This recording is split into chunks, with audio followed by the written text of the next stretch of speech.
افسیوں 6 باب اور اس کی 17 میں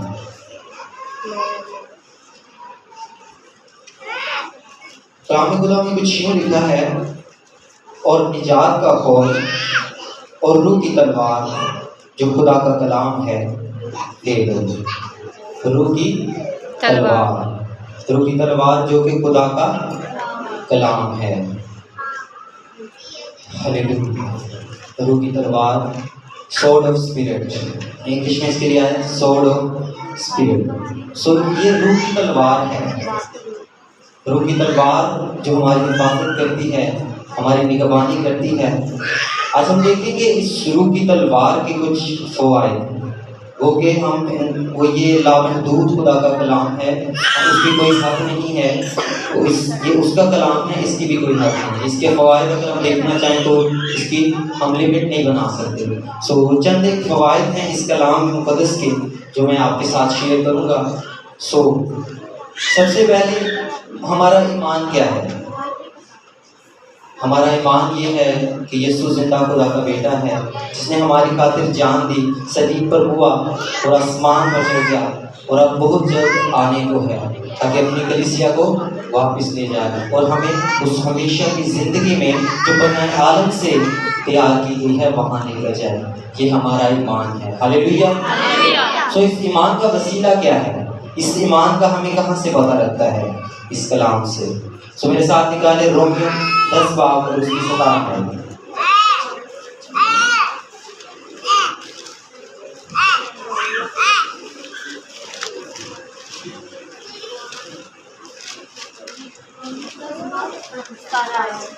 رومیو 10 باب اور اس کی 17 میں۔ یہ ہمارے ایمان کا وسیلہ ہے۔ سب سے پہلا ہم اس کا فائدہ دیکھتے ہیں کہ یہ کلام ہمارے ایمان کا وسیلہ ہے۔ کوئی بھی پڑھنے میں رہنمائی کریں۔ رومیو 10 باب اس کی 17 میں۔ بس ایمان سننے سے پیدا ہوتا ہے اور سننا مسیح کے کلام سے۔ ہلیلویا۔ سننا مسیح کے کلام سے۔ اور ایمان کس سے پیدا ہوتا ہے؟ سننے سے۔ اور سننا مسیح کے کلام سے، اور مسیح کا کلام ہے۔ ہلیلویا۔ یہ کلام ہماری روح کی تلوار ہے، ہمارے ایمان کا وسیلہ ہے۔ چند ایک اور جو ہیں کلام کے فائدے آپ کے ساتھ شیئر کروں گا۔ ہم نے دیکھا ہے یہ ہمارے ایمان کا وسیلہ ہے، یہ روح کی تلوار ہے، اور ہم دیکھیں گے کہ یہ کلام ہماری نجات کا وسیلہ ہے۔ آئیں میرے ساتھ نکالیں یعقوب کا خط 1 باب اور اس کی 21 آیت۔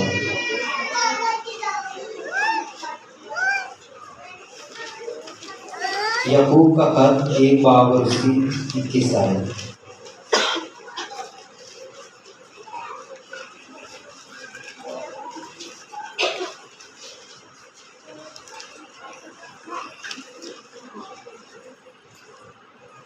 یعقوب 1 باب اور اس کی 21 آیت۔ کلام خدا میں لکھا ہے، اس لیے ساری نجاست اور فضلہ کو دور کر کے اس کلام کو حلیمی سے قبول کر لو جو دل میں بویا گیا اور تمہاری روحوں کو نجات دے سکتا ہے۔ کس کو نجات دے سکتا ہے؟ ہماری روح کو، کیونکہ آسمان پر ہماری روح جانی ہے۔ یہ بدن یہیں رہ جانا ہے، آسمان پر ہماری روح جانی ہے۔ ہم ایک اور حوالہ دیکھیں گے، دوسرا تیموتھیوس 3 باب اور اس کی 15 آیت۔ ہم جسٹ ان فوائد کو صرف دیکھیں گے، زیادہ ایکسپلین اس کے نہیں دیکھیں گے۔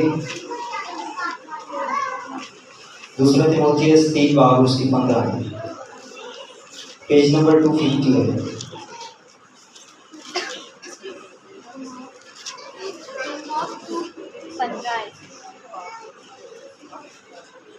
کلام خدا میں لکھا ہے، اور تو بچپن سے ان پاک نوشتوں سے واقف ہے جو تجھے مسیح یسوع پر ایمان لانے سے نجات حاصل کرنے کے لیے دانائی بخش سکتے ہیں۔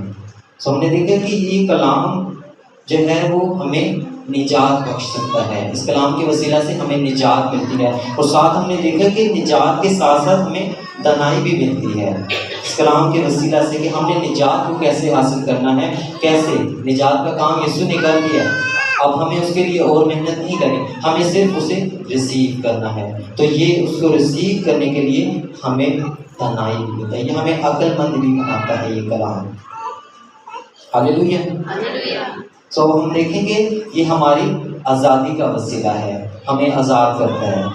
آزادی یہ جشن آزادی 14 اگست والی نہیں، یہ ہمیں آزاد کرتا ہے، یہ ہمیں ابلیس سے آزاد کرتا ہے، ہمیں ابلیس کی تمام چالوں سے یہ آزاد کرتا ہے، ہمیں ہر طرح کی بندش سے یہ آزاد کرتا ہے۔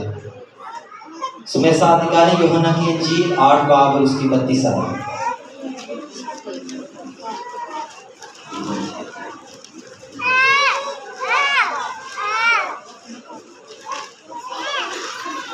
اس سے بڑھتے ہیں، کلام خدا میں لکھا ہے، بس یسوع نے ان یہودیوں سے کہا جنہوں نے اس کا یقین کیا تھا کہ اگر تم میرے کلام پر قائم رہو گے تو حقیقت میں میرے شاگرد ٹھہرو گے۔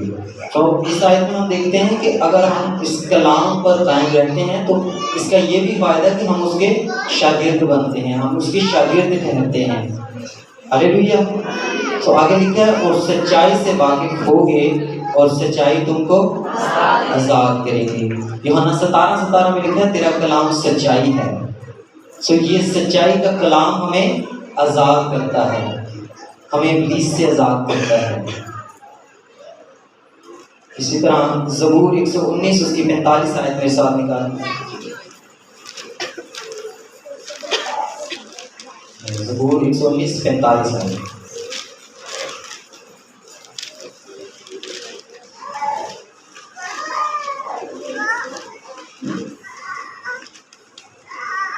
زبور نویس نے بڑی خوبصورت بات لکھی ہے، لکھے کہ اور میں آزادی سے چلوں گا کیونکہ میں تیری قوانین کا طالب رہا ہوں۔ ہاللیلویا۔ یہ کلام ہمیں ہر طرح کی بندش سے آزاد کرتا ہے۔ بہت لوگ ہیں جو بہت ساری درگاہوں میں جاتے ہیں، منت مانگتے ہیں، ہاتھوں میں دھاگے اور ڈفرینٹ چیزیں ہوتی ہیں، کڑے اور اس طرح کی منت مان کے اور اس طرح کی چیزیں کرتے ہیں۔ لوگ اپنے بال منڈواتے ہیں اور کیا کیا کچھ نہیں کرتے، گھٹنوں پر چل کر پتہ نہیں کدھر کدھر جاتے ہیں۔ اگر آپ دیکھیں تو ہندو کلچر میں، اگر آپ دیکھیں، اگر آپ یوٹیوب پر دیکھیں تو اس طرح کے عجیب اتنے مشکل راستے ہیں ان کے مندروں تک جانے کے کہ وہ لوگ ان کے گھٹنوں سے خون آ رہا ہوتا ہے اس طرح سے۔ لیکن ہمارے خدا کا یہ کلام ہمیں کیا کرتا ہے؟ آزاد کرتا ہے ہمیں۔ ہاللیلویا۔ زوردار تعلیم اس کے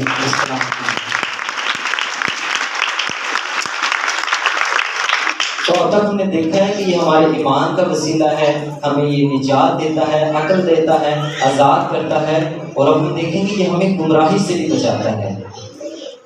ہم میں سے بہت سارے لوگ جو ہوتے ہیں وہ گمراہ ہوتے ہیں، لیکن یہ کلام جو روح کی تحریک سے لکھا گیا، یہ کلام ہمیں گمراہی سے بھی بچاتا ہے۔ میرے ساتھ نکالیں متی کی انجیل اس کا 22 باب اور اس کی 29 آیت۔ متی کی انجیل 22 باب اور اس کی 29 آیت۔ کیا ہو اس لیے کہ نہ کتاب مقدس کو جانتے ہو، نہ خدا کی قدرت۔ یسوع نے کیا کہا؟ تم گمراہ ہو۔ گمراہ کیوں ہو؟ کیونکہ کتاب مقدس کو جانتے نہیں، نہ خدا کی قدرت کو جانتے ہیں، نہ کتاب مقدس کو۔ اس سے اگر ہم پیچھے دیکھیں تو یہ اس طرح کا واقعہ کہ صدوقی جو کہتے ہیں کہ قیامت نہیں ہوگی، انہوں نے یسوع سے سوال کیا تھا کہ موسیٰ نے کہا کہ اگر کوئی بے اولاد مر جائے تو اس کا بھائی اس کی بیوی کو بیاہ لے اور اس کے لیے اولاد پیدا کرے۔ اب انہوں نے یہ سوال یہ کیا تھا کہ ہمارے وہاں 7 بھائی تھے، ایک نے شادی کی اور مر گیا، پھر دوسرے نے اس عورت سے شادی کی، اسی طرح 7 مر گئے، تو قیامت میں وہ عورت کس کی بیوی ہوگی؟ یہ انہوں نے سوال کیا تھا۔ لیکن یسوع نے کیا آپ سے کہا تھا کہ تم گمراہ ہو، کیونکہ اس کلام میں اس طرح کا کوئی کنسیپٹ نہیں ہے کہ آخرت میں کوئی بیاہ شادی ہوگی، کیونکہ جیسے یسوع نے بیان کیا کہ نیچے اگر ہم دیکھیں تو یسوع نے کہا کہ کیونکہ قیامت میں بیاہ شادی نہ ہوگی بلکہ لوگ آسمان پر فرشتوں کی مانند ہوں گے۔ تو اس کلام کا یہ بھی فائدہ ہے کہ ہم کس کی مانند ہوں گے؟ فرشتوں کی مانند۔ ہاللیلویا۔ سو اب آگے ہم دیکھتے ہیں یہ کلام ہماری روحانی غذا ہے، روحانی غذا ہے۔ سو اسی متی کی انجیل 4 باب اور 4 آیت میرے ساتھ نکالیں.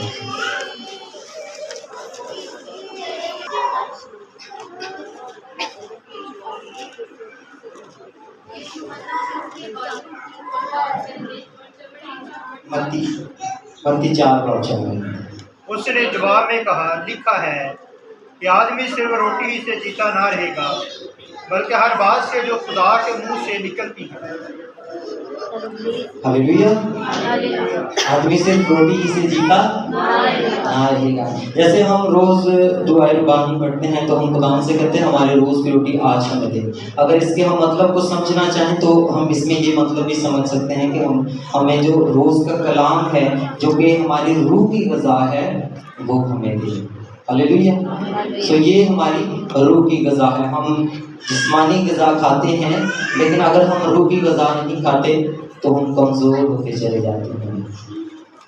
لیکن یہ ہماری روح کی غذا ہے. اس کلام کے وسیلہ سے ہم زندہ رہتے ہیں. یہ کلام ہماری زندگی کا باعث ہے. ہلیلویا. تو اب ہم آگے دیکھیں گے کہ یہ ہماری پاکیزگی کا باعث ہے. یہ کلام ہمیں پاک کرتا ہے. اگر ہم اس کلام کو نہیں جانتے تو ہمیں نہیں پتا کہ ہم پاک ہیں یا نہیں پاک ہیں. یہ ہمیں روحانی طور پر پاک کرتا ہے. جو ہم نہا دھو لیتے ہیں ہم صاف ستھرے ہو جاتے ہیں. صاف ستھرے ہوتے ہیں لیکن پاک نہیں ہوتے. پاک کس سے ہوتے ہیں ہم؟ یسوع کے خون سے. یہ کلام کس کا ہے؟ یسوع کا. اس سارے کلام میں ہمیں کون نظر آتا ہے؟ یسوع نظر آتا ہے. تو یہ ہمیں پاک کرتا ہے. زبور 119 اور اس کی 9 آیت. زبور 119 نکالے رکھیں. اس کسی اور بھی بات نہیں ہے. زبور 119 اس کی 9 آیت.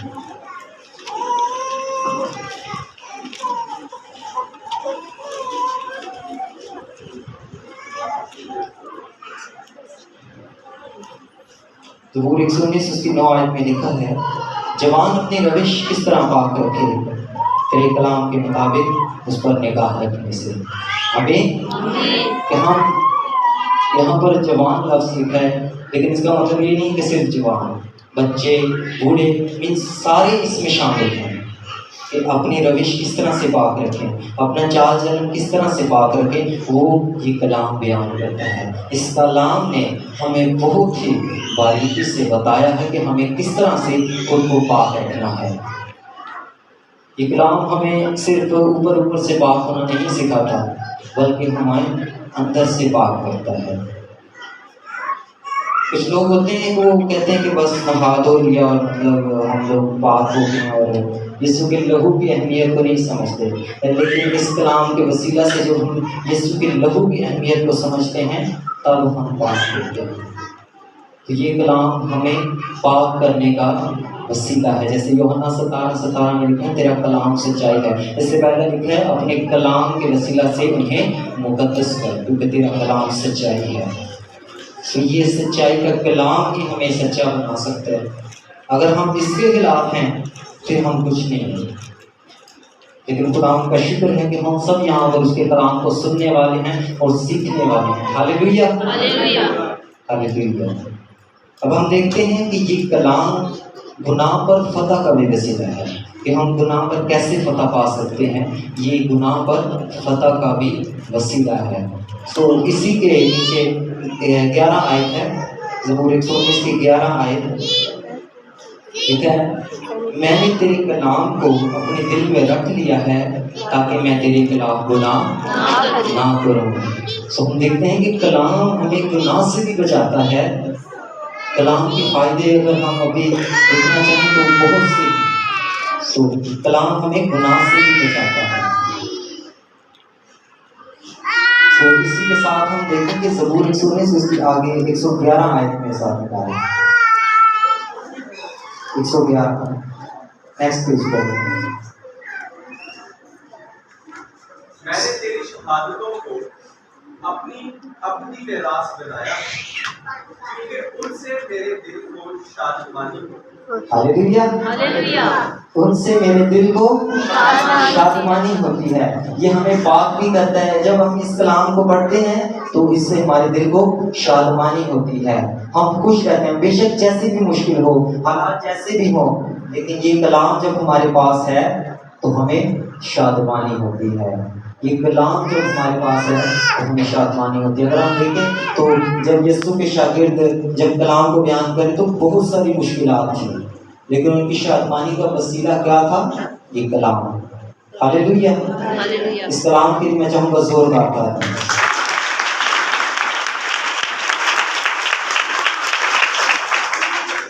اب ہم اسی زبور کی 105 آیت دیکھیں گے۔ 105 اسی پیج پر ہے، اس کے اوپر۔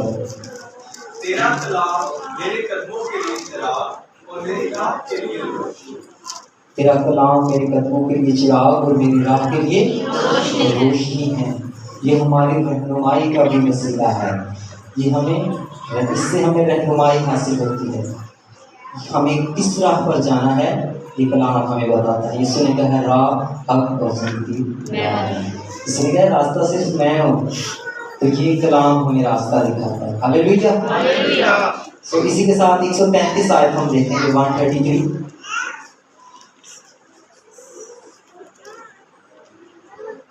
اپنا چہرہ اپنے بندہ پر جلوہ گر۔ 133۔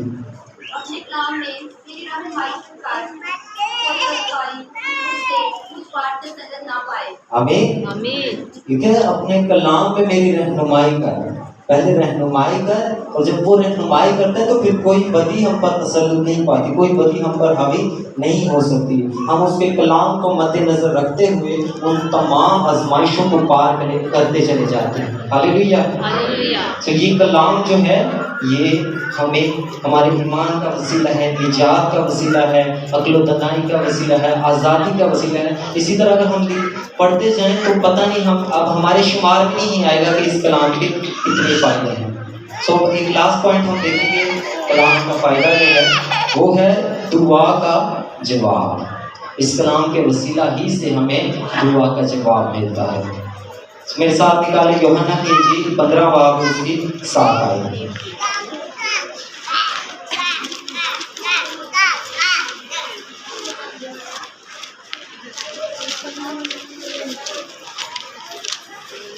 اگر تم مجھ میں قائم رہو اور میری باتیں تم میں قائم رہیں تو جو چاہو گے وہ تمہارے لیے۔ آمین۔ اگر تم مجھ میں قائم رہو، اگر ہم یسوع میں قائم رہیں، اور لکھا ہے اور میری باتیں تم میں قائم رہیں، میری باتیں تم میں قائم رہیں۔ یسوع کی باتیں کیا ہیں؟ یہ کلام مقدس۔ جب ہم اس کی باتوں میں قائم رہتے ہیں تو کیا ہوتا ہے کہ جو کچھ ہم باپ سے مانگتے ہیں وہ ہمارے لیے ہو جاتا ہے، وہ ہمارے لیے کرتا ہے۔ وہ اپنے یسوع نام کی خاطر ہم سے محبت رکھتا ہے۔ اس کلام کے وسیلہ سے ہماری دعاؤں کا جواب ملتا ہے۔ جیسے ابھی ہم نے دیکھا کہ گناہ پر فتح، تو گناہ پر فتح جب یسوع کو ابلیس نے آزمایا تھا، متی کی انجیل 4 باب میں اس کا واقعہ ہے، آگے بھی اناجیل میں ہے، جب یسوع کو اس نے آزمایا تھا تو کلام کے وسیلہ سے آزمایا تھا، اور یسوع نے اس کا مقابلہ کیا تھا تو کس کے وسیلہ سے کیا تھا؟ کلام کے وسیلہ سے۔ ہاللیلویا، تو یہ کلام جو ہے نا، یہ خدا کا کلام، یہ ہمارا لنگر ہے۔ اگر ہم اس لنگر کا مطلب دیکھیں تو اس کے 2 مطلب ہیں۔ ایک تو اس کا مطلب ہے کہ خوراک کے لیے یہ لفظ یوز ہوتا ہے، اور یہ ہمارا اس وے میں بھی ہمارا لنگر ہے، کیونکہ جیسے پاسٹر عارف جی کا گیت ہے کہ آسماں میرا وطن ہے، ہوں میں مسافر یہاں، تو ہم یہاں پر مسافر ہیں۔ اور اگر ہم دیکھتے ہیں تو لنگر کا انتظام کن کے لیے کیا جاتا ہے؟ مسافروں کے لیے۔ میکسیمم اس میں جو کوشش ہوتی ہے وہ مسافر جو ہوتے ہیں ان کے لیے کیا جاتا ہے۔ تو یہ کلام ہمارا لنگر ہے، ہم یہاں پر مسافر ہیں، تو یہ کلام ہماری خوراک ہے۔ جیسے ہم نے اوپر سیکھا ہے، ابھی سیکھنے کی کوشش کی ہے کہ یہ کلام ہماری خوراک ہے، اسی طرح یہ کلام ہمارا لنگر ہے۔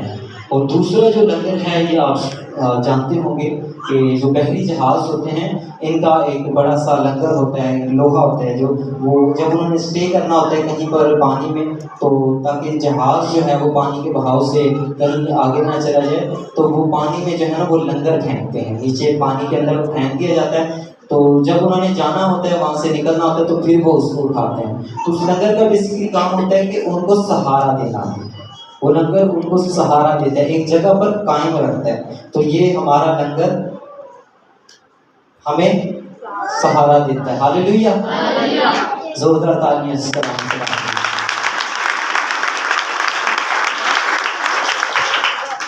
سو یہ کلام ہمیں کھڑے ہونے کے لیے مضبوط زمین بھی دیتا ہے، مضبوط زمین۔ جب ہم اس کلام کو پڑھتے ہیں، اس پر عمل کرتے ہیں، تو ہمارے پاؤں چٹان پر ہوتے ہیں۔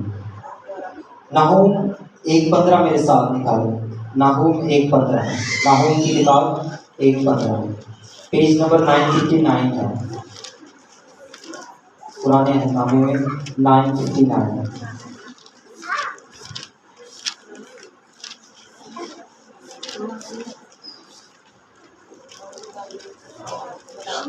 Page number 959، Nahum 1:15۔ دیکھ جو خوشخبری لاتا اور سلامتی کی منادی کرتا ہے، اس کے پاؤں پہاڑوں پر ہیں۔ آمین۔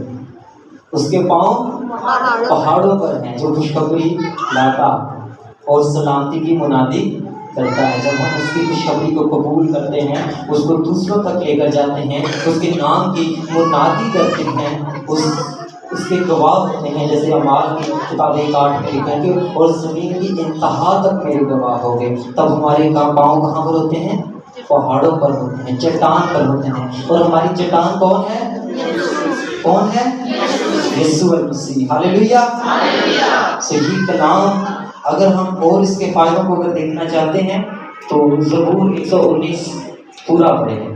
اس میں اگر ہم دیکھیں تو میرے پاس جو نوٹ ہیں وہ 40+ جو ہے نا بینیفٹس ہیں کلام کے، 40 سے زائد جو ہے نا اس میں کلام کے فائدے جو ہے نا اس زبور میں، صرف ایک زبور میں درج ہیں۔ اس زبور کے 26 حصے ہیں اور ہر حصے میں آپ کو کلام کے فائدے نظر آئیں گے، ہر ایک حصہ میں آپ کو کلام کا فائدہ نظر آئے گا۔ تقریباً 40 سے زائد اس میں کلام کے فائدے ہیں۔ تو میں چاہوں گا آپ لوگ اس کو گھر جا کر ضرور اس زبور کو ایک بار پڑھیں۔ تو اب ہم دیکھتے ہیں کہ کلام کی کتنی حالتیں ہیں، کلام کی کتنی ٹائپس ہیں، یا کلام کس طرح کس روپ میں ہے ہمارے پاس۔ بائبل کلاس کے جو اسٹوڈنٹس ہیں انہوں نے سیکھا ہوا ہے، ہم سب نے مل کر سیکھا ہے کہ کلام کی 3 حالتیں ہیں۔ کتنی حالتیں ہیں؟ 3۔ پہلی حالت کون سی ہے؟ تحریری کلام۔ تحریری کلام، تحریری کلام کون سا ہے؟ یہ والا جو ہمارے ہاتھ میں لکھا ہوا ہے، لکھا ہوا کلام، یہ ہے تحریری کلام۔ دوسری حالت ہے بولا ہوا کلام۔ بولا ہوا کلام، جو ابھی میں آپ سے کلام کی باتیں شیئر کروں، آپ آگے سے رسپانس کر رہے ہیں، یہ کون سا کلام ہے؟ بولا ہوا کلام۔ ایک وقت میں ہم دونوں کلام جو ہیں، تحریری کلام بھی دیکھ رہے ہیں اور بولا ہوا کلام بھی دیکھ رہے ہیں۔ اور تیسری جو حالت ہے کلام کی، تو بتا سکتے کون سی ہے؟ مجسم کلام۔ ہاللیلویہ، مجسم کلام۔ مجسم کلام ایک شخصیت ہے، اس شخصیت کا جو ہے نا ہم سب جانتے ہیں کہ کون ہے؟ یسوع المسیح ہے۔ یہ مجسم کلام ہے، ہمارا کامل نجات دہندہ یسوع المسیح۔ پوری بائبل جو ہے نا وہ یسوع المسیح کے متعلق بتاتی ہے، اور اگر کسی نے بائبل میں یسوع کو نہیں نہ دیکھا تو میں سمجھتا ہوں اس نے بائبل کو دیکھا ہی نہیں۔ اگر اس کو بائبل میں یسوع نہیں نظر آیا تو پوری بائبل اگر ہم دیکھیں تو یسوع کے پیشن گوئیاں پیدائش کی کتاب سے شروع ہو جاتی ہیں۔ پیدائش 3:15 آیت سے ہی یسوع کی پیشن گوئیاں شروع ہو جاتی ہیں کہ ایک نجات دہندہ آئے گا، ابلیس کے سر کو کچلنے والا آئے گا، اور وہ کس کی نسل سے آئے گا؟ عورت کی نسل سے۔ ہاللیلویہ۔ ہاللیلویہ۔ یہ پوری بائبل جو ہے وہ ہمیں یسوع المسیح کے متعلق بتاتی ہے۔ میرے ساتھ نکالے یوحنا کی انجیل، اس کا پہلا باب۔